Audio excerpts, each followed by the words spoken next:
Gastritis தொந்தரவுனால உங்களுக்கு மேல் வயிற்றுல வலி உண்டாகிறது, நெஞ்செரிச்சல் ஆகிறது, புளிச்ச ஏப்பம் வர்றது, கொஞ்சம் சாப்பிட்டாலும் வயிறு நல்ல பிளாட்னஸ் ஆகிடுறது, வாந்தி வர மாதிரி உணர்ச்சியெல்லாம் உண்டாகிறது.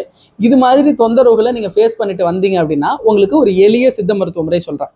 நம்ம வீட்டில் கிடைக்கக்கூடிய பெருஞ்சீரகம்னு சொல்லப்படுற சோம்பு 1 டீஸ்பூன் எடுத்துக்கோங்க, 2 ஏலக்காய் எடுத்துக்கோங்க, அதிமதுர பொடி 1 டீஸ்பூன் எடுத்துக்கோங்க.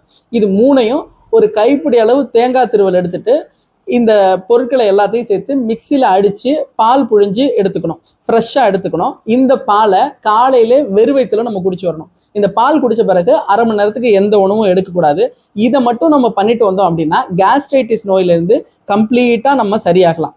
ஃப்யூச்சரில் இந்த நோய் வராமல் இருக்கிறதுக்கு என்ன பண்ணணும் அப்படின்னா, நேரத்துக்கு சாப்பிடணும், இரவு கண் விழிக்காமல் தூங்கிடணும், உடற்பயிற்சி பண்ணணும், நைட்டு ஹெவி ஃபுட்ஸ் எடுக்கிறத அவாய்ட் பண்ணணும், ஆல்கஹால் ஸ்மோக்கிங் எதுவும் இருந்துச்சுன்னா தவிர்த்துக்கணும். இப்படி பண்ணிட்டோம் அப்படின்னா எதிர்காலத்துக்கும் இந்த நோய் வராமல் நம்ம பாதுகாத்துக்க முடியும்.